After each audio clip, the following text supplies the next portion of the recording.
నమస్తే అండి. నా పేరు అయితగాని జనార్దన్, అడ్వకేట్. భార్యాభర్తల మధ్య ఈ మధ్య కాలంలో కుటుంబ కలహాలు ఎక్కువైనాయి. ఈ కుటుంబ కలహాల నేపథ్యంలో అంటే మారుతున్న పరిస్థితులు కావచ్చు, జీవన శైలిలో జీవన విధానంలో తేడాలు ఉండవచ్చు, లేదా మధ్యవర్తుల మాటలు కావచ్చు, థర్డ్ పార్టీ ఇన్వాల్వ్మెంట్ కావచ్చు. ఈ రెండు ఒకటే. వీటి వల్ల కానీ, లేదా అభిప్రాయ భేదాల వల్ల, లేదా అక్రమ సంబంధాలు, అలవాట్లు, వీటి వల్ల కుటుంబాల్లో ఈ మధ్యకాలంలో ఎక్కువ శాతం సంవత్సరంన్నరలనే భార్యాభర్తల మధ్య విభేదాలు పడుచుకుతున్నాయి.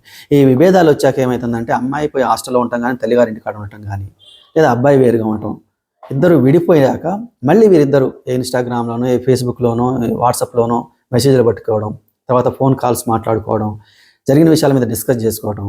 అంటే అవి కట్నానికి సంబంధించినవి కావచ్చు, వాళ్ళిద్దరి మధ్య ఏ విషయాలు అయితే పొడ చూపినాయో, అభిప్రాయ భేదాలు ఉన్నాయో వాటి గురించి కావచ్చు, గతంలో జరిగిన గొడవల గురించి కావచ్చు, లేదా కొట్లాటల గురించి కావచ్చు, లేదా ఇద్దరి మధ్యలో అక్రమ సంబంధాల గురించి కావచ్చు.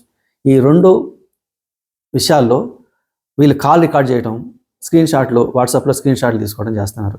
ఇటువంటి ఎలక్ట్రానిక్ ఎవిడెన్స్ వీరిద్దరి మధ్యలో కేసులో వేసుకున్నప్పుడు, వీరి కేసులు నమోదు చేసుకున్నప్పుడు ఇలాంటి ఎలక్ట్రానిక్ ఎవిడెన్స్ కోర్టు పరిగణలోకి తీసుకుంటుందా? తీసుకుంటే ఏ మేరకు తీసుకుంటుంది? తీసుకోకుండా అసలు ఎందుకు ఈ కాల్ రికార్డ్ని ఎలక్ట్రానిక్ ఎవిడెన్స్ అని ఎందుకు పరిగణలోకి తీసుకోదు? కారణం ఏంటి? ఇట్లాంటి విషయం మీద రీసెంట్గా సుప్రీంకోర్టు ఒక చారిత్రాత్మకమైనటువంటి తీర్పు వెలువరించింది. భార్యాభర్తల మధ్య కాల్ రికార్డుని సాక్ష్యంగా పరిగణించాలా వద్దా అనే విషయం మీద స్పష్టమైనటువంటి తీర్పు, 66 పేజీల తీర్పు వెలువరించింది. ఈ తీర్పుకు సంబంధించిన పూర్తి వీడియోని కింద డిస్క్రిప్షన్లో ఇస్తాను.